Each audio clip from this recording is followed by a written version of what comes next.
Добре дојдовте во најновото издание на Се за најмалите. Денес заедно ќе откриваме нови интересни теми од светот на здравието, спортот, образованието и секојдневниот живот.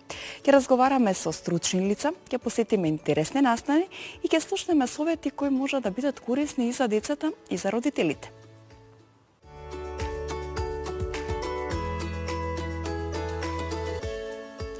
Зошто витаминот Д е важен за растот и имунитетот кај децата? Педијатар ќе даде совети за правилен внес и значењето на сончевата светлина.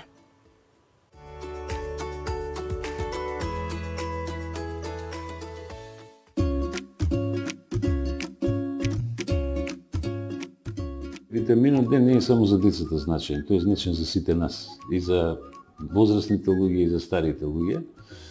Особено за децата, ние долги децении изборевме за улогата на Д-витаминот во окостувањето, околу коските, нели, околу внесувањето на калциум. Меѓутоа малку знаевме допред, можеби 10 години, 15, за улогата на Д-витаминот во имунолошкиот систем. Значи, Д-витаминот е еден многу значен сегмент од имунолошкиот систем и за жал, она што сигурно можеме да констатираме, дека и покрај тоа што Македонија е земја во која што имаме многу сончеви денови, а доминантно се создава во кожата под влијание на ултравиолетовите зраци на сонцето фактички, за жал ние сме зона во светот каде што имаме дефицит на Д-витамин. Автоматски и со тоа и имаме промени во имунитетот и Д-витаминот е еден од факторите во тој случај кој што може да доведе до почести инфекции, дефицитот на Д-витамин, почести инфекции кај деца. Инаку он е денеска во модерните фармакологии внесен како еден од најзначајните имуномодулатори кои што играат значајна улога во имунолошкиот систем.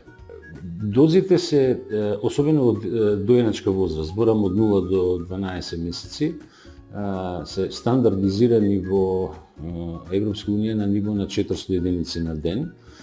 Иако дозата е варијабилна и во таа возраст, варијабилна во зависност од тоа каква е динамиката на растот на детето. Ако оно расте со поголема тежина, висина, компарирано со рутинскиот раст што го очекуваме, тогаш треба да се зголеми таа доза.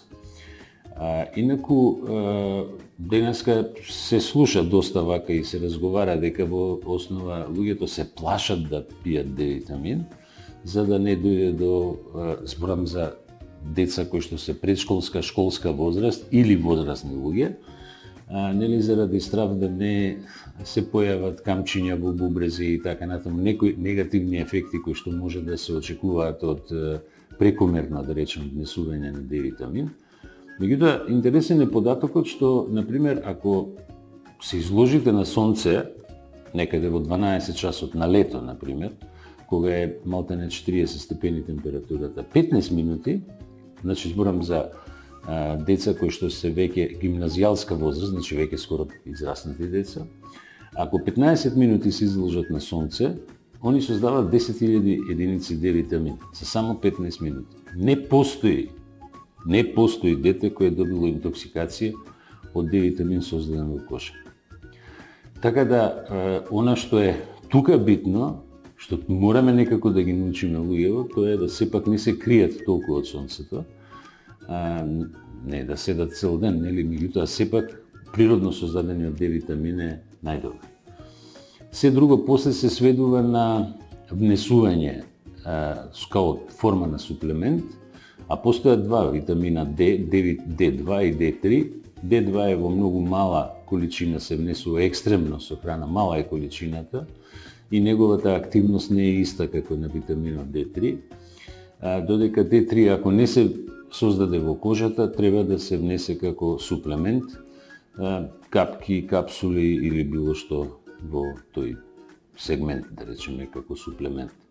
Меѓутоа, знаете како, многу е битно да се каже дека ако веќе збориме, ако го спомнуваме Д-витаминот како суплемент, ние сме држава, односно не само ние, цел Балкан, сме зона каде што многу сакаме и обожаваме да пиеме суплементи.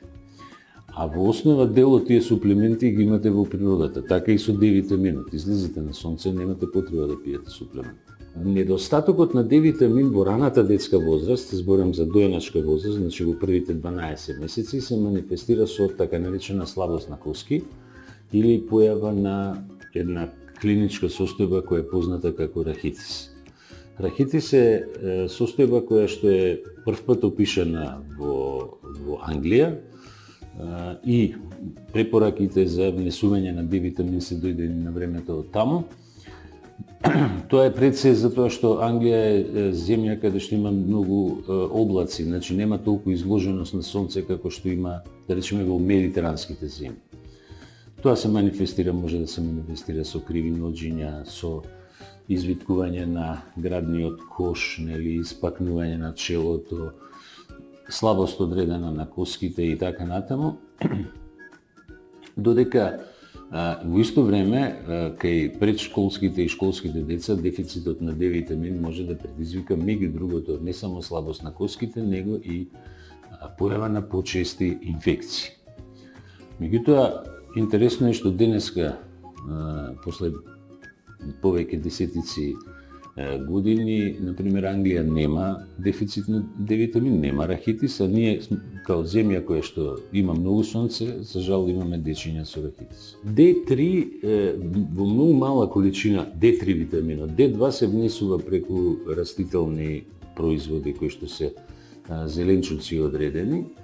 D3 може во мали количини да се најде во јајцето, во жолчката од јајцето.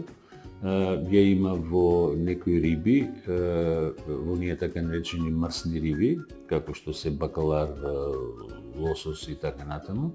Меѓутоа, суштинското внесување на D3 е многу мало визави потребите што ги имаме.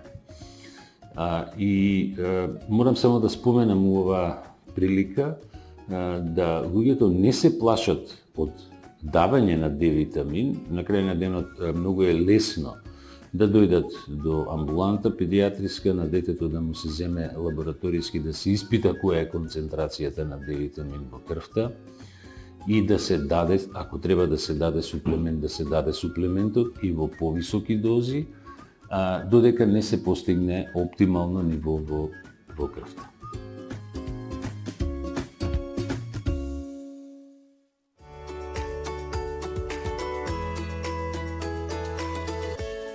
Ќе запознаеме приказната на малиот Македон, дете генијалец со неверојатен талент кој веќе освојува награди и признанија низ регионот и светот.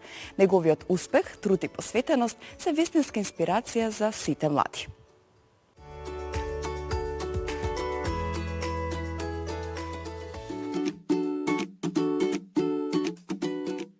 Дигитална едукација воопшто е моментално една од најважните работи кои што мораме да им ја обезбедиме на нашите деца. Се е околу нас со телефони, се е со компјутери, се е со роботи. Почнуваме и некоја ера на вештачка интелигенција, на AI. Значи, дигиталната едукација мора да влезе во школите. Сега како ќе влезе е начинот кој што ние можеме да одлучуваме. Што е најважно? Секој влез во дигиталната едукација мора да биде спремен, мора да биде подготвен од професионалци, мора да биде подготвен од педагози, од контролори, од програмери, доколку сакаме да имаме добра дигитална едукација. И сега, дигитална едукација не значи да им купиме компјутер и да им ги уклучиме компјутерите, да им ставиме интернет и да ги пуштиме. Тоа не значи дигитална едукација. Дигитална едукација значи дека првенствено треба да имаме стручен кадар, наставниците мора да добиват постојана обука, мораме да имаме надворешни соработници, збориме програмскиве јазици што ги развиваат, мораме да имаме однос према нив и мораме да имаме еден дел кој што е многу важен, надарените деца да ги развиваме во оваа дигитална едукација. Што значи тоа? Дете од 12 години треба да го форсираме не да игра, него да направи игра. Не да игра на телефон, не на Facebook, него да направи негов социјален канал ако треба, игра негова, да направи веб страна. Тоа е дигиталната едукација. И што е важно, најважно од се е дека без ова не можеме никако ни да ја развиваме државата, ни да се развиваме ние како општество, посебно мала земја како нас. учеството на надпревари и учеството на некои семинари или како и да е од страна на децата е последна фаза. Значи Македон учествува на надпревари по математика, меѓутоа тоа е врвот, тоа е последната фаза.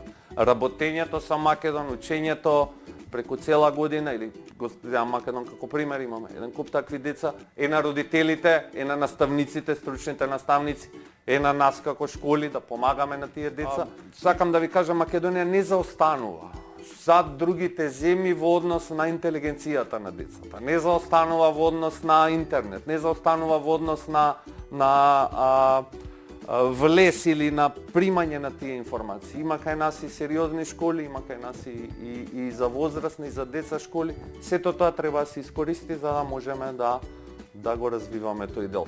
Што е најважно, наставниците треба постојано да се едуцираат, да добиваат нови задачи и да учат нови јазици, нови програмски јазици, нови работи. Значи, за мене најтешките задачи се тие што има се во склоп на тригонометрија. Иако јас сум добар во математика, тригонометрија ми смета, но ја пак ги решавам задачите со труд и со помош од мојот ментор што ме учи секој ден. Јас сум најгорд во моето достигнување во Германија, победата што сум ја имал пред неколку дена и од што сум ги добил тие 2 медали. Јас сум многу задоволен од овој успех, бидејќи беа 2 златни медали и бидејќи се најголема конкуренција. Надпреварот почна со околу 100.000 учесници и бидејќи има голема конкуренција, јас сум многу задоволен од мојата победа. Надпреварот во Германија за мене ми беше доста лесен, интересен и возбудлив, ама церемонијата ми даваше многу трема. Бидејќи кога ги доделуваа наградите, прво давале списание на бронзи награди. Ме немаш. За сребрени награди ме немаш. И за златни награди ме немаш. И после каже дека имаш уште топ 3 најдобри деца, таму ги се лауреати, за по секој одделение топ 3 најдобри деца од целиот надпревар. Трето место мене ме нема, второ место ме нема и прво место моето име се појавува на списанието. Јас бев многу среќен. Ми добив еуфорија и што никогаш не сум ја чувствувала до тогаш.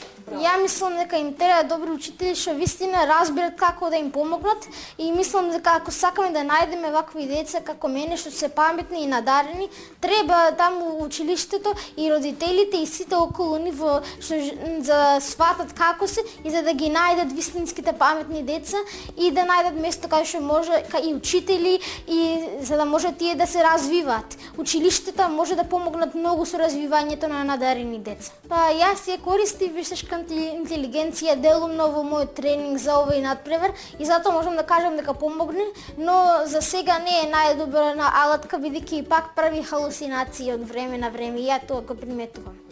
Па ја пред програмирањето знам дека би можел да одам напред во знаењето на како работи роботиката и најновите истражувања. И на мене ми се допаѓа роботиката и програмирањето бидејќи ми дава шанса да бидам дел од иднината и дел од новите истражувања, новите работи што се измислени и се ако сакаме да живееме во дигитален свет, мора да знаеме програмирање и да бидеме добри во таа смера. Па ја замислам и иднината како да биде дигитална, кај што се користи вештачката интелигенција и помогнува многу во многу сектори.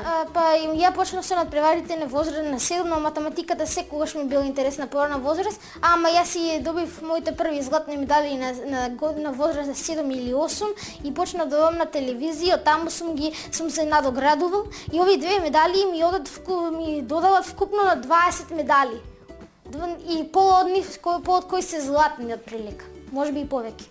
Па совршен ден, секако е мешавина на домашно играње, малце решавање, истражување, знаење нови работи и излегување со другари, бидејќи тоа е секогаш потребно. Па во слободно време ја играм со моите другари мешавина на видеоигри или играње надвор, како фудбал и други спортови. Значи, децата очекуваат дека тука ќе правиме веднаш игри и дека ќе играат цело време игри, бидејќи програмираме во Roblox.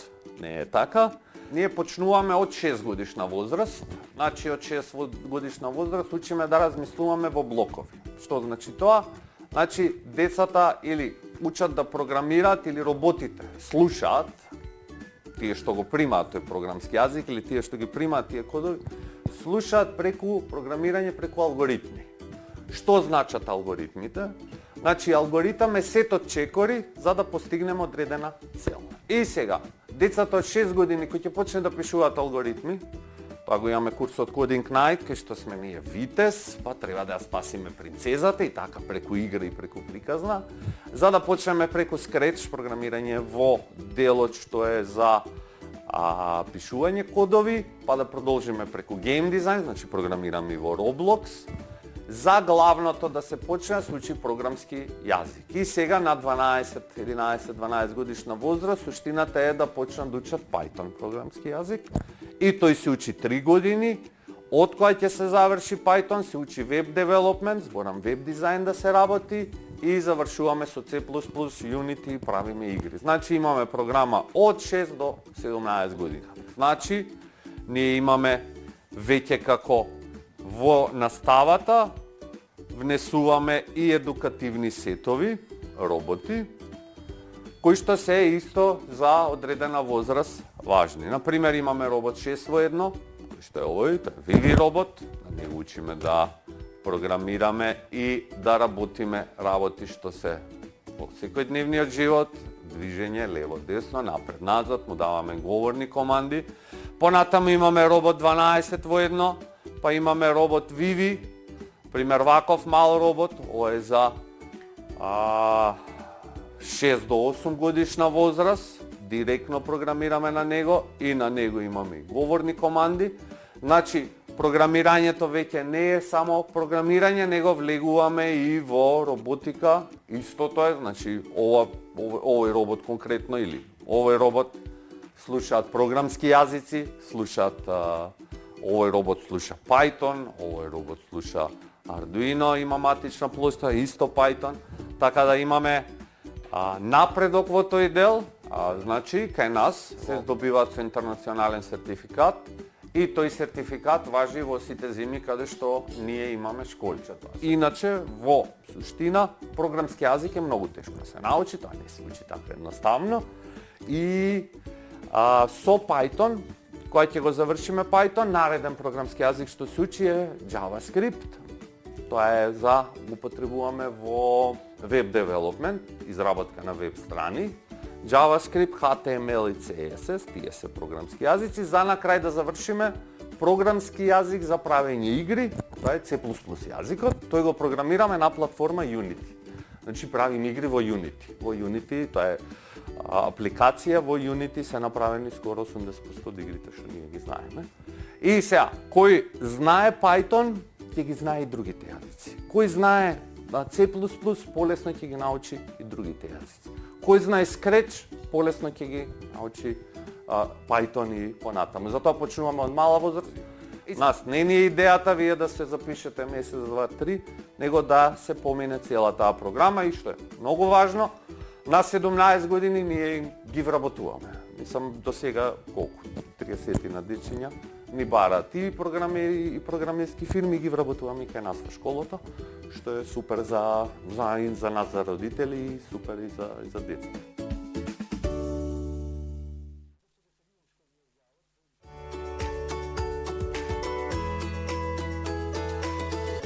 Колку физичката активност е важна за младите и како правилно да се започне со тренинг.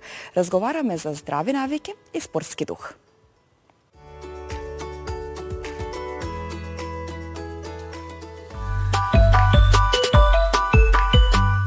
Тренинзите за деца се структурирани во повеќе целини. Првиот дел ни е тоа динамично загревање.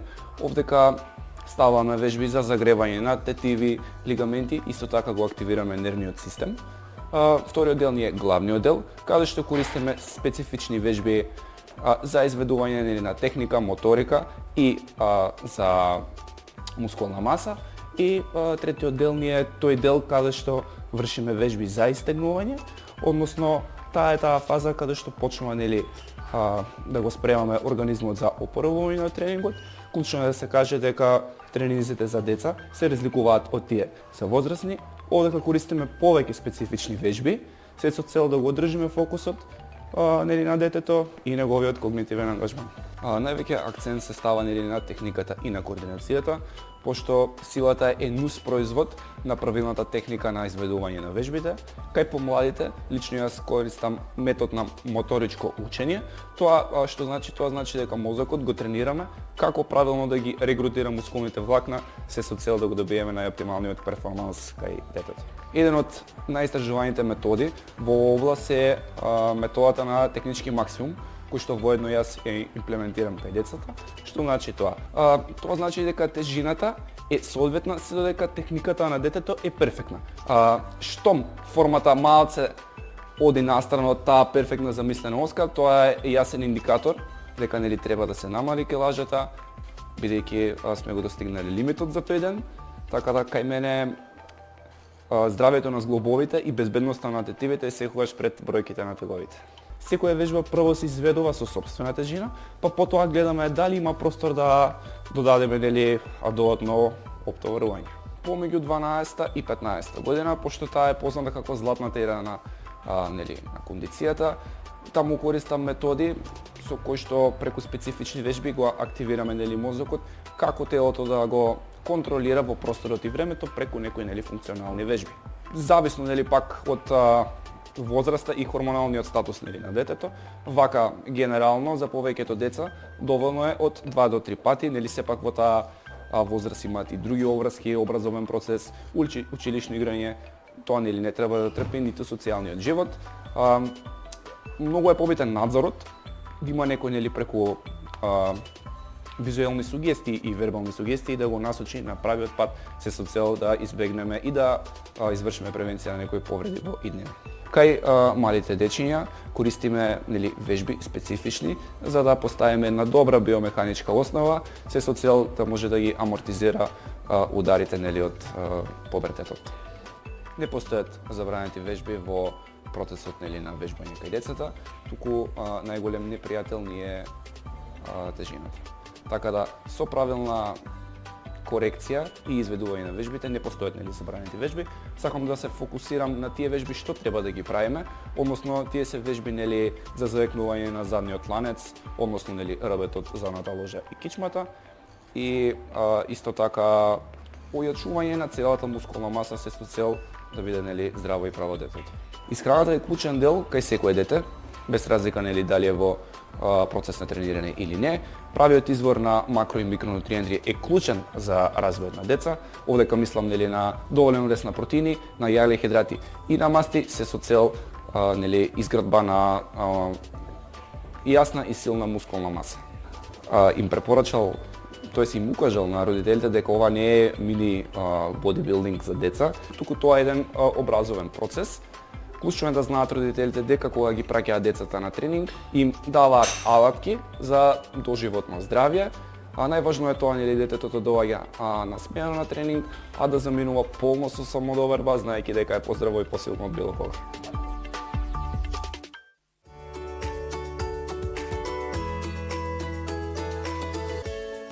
Во овој прилог ќе запознаеме јавна личност од поинаков агол. Низ семејството, родителството, моментите поминати со најблиските.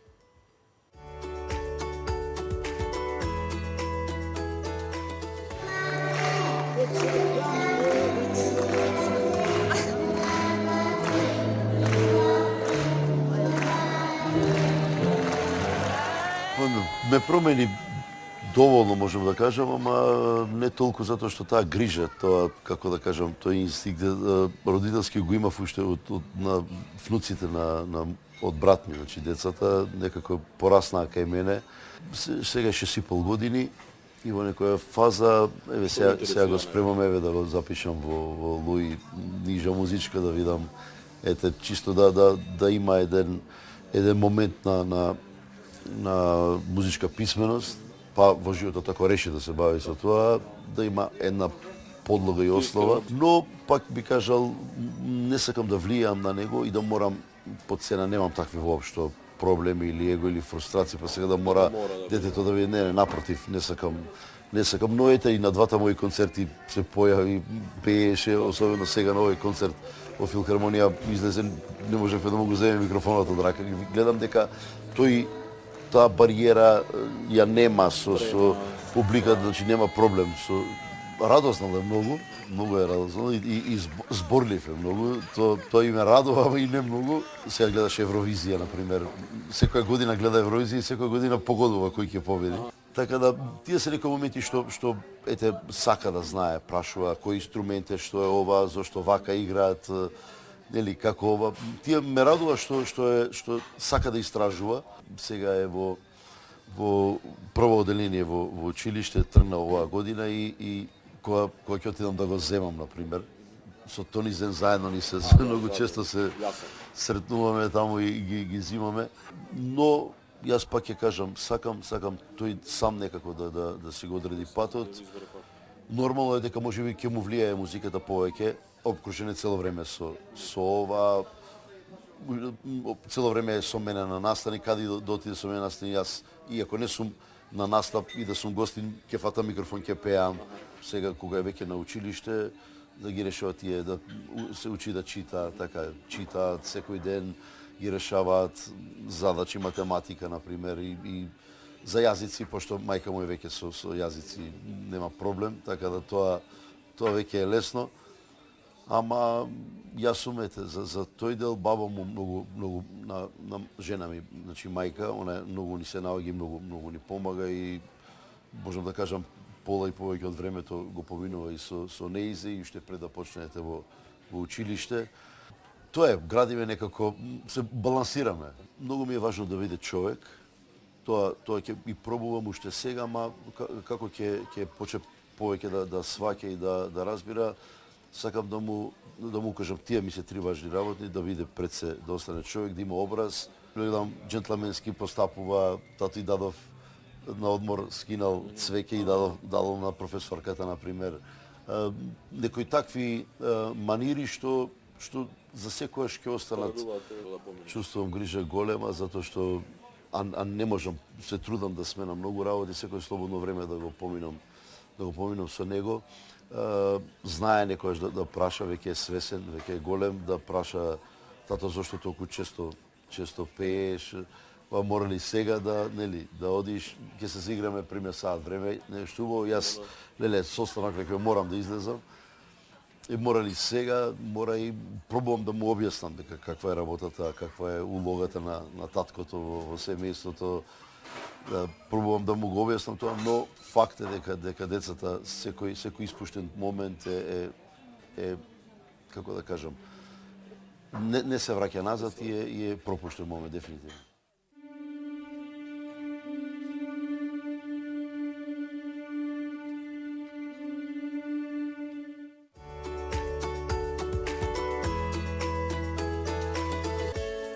И овој пат не забораваме на забавата со нова анимирана содржина за најмладите.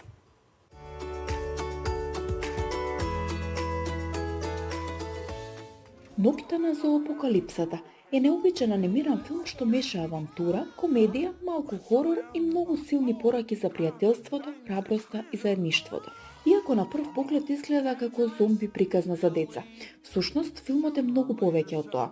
Станува збор за приказна за стравот, довербата и учењето како различни суштества може да се здружат кога светот околу нив се распаѓа.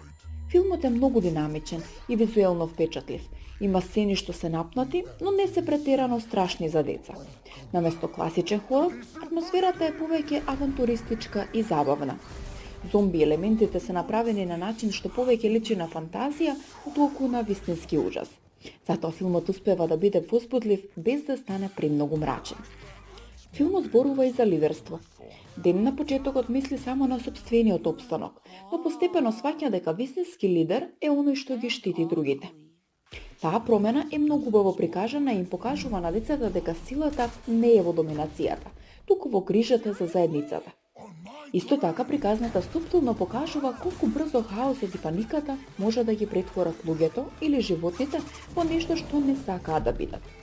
Наместо да ја слави агресијата, филмот покажува дека смиреноста, довербата и сочувството се најважни кога ситуацијата е тешка. За децата филмот може да биде многу забавно искуство, затоа што комбинира смешни ликови, брза акција и малку страшна атмосфера, која им дава чувство на возбуда. Но истовремено родителите може да го ценат затоа што не е празна анимација, има емоции, карактерен развој и вистински морални пораки. Иако има моменти на тензија, филмот не е направен да травматизира, туку да им покаже на децата дека дури и во најмрачните ситуации, надежта и пријателството може да победат.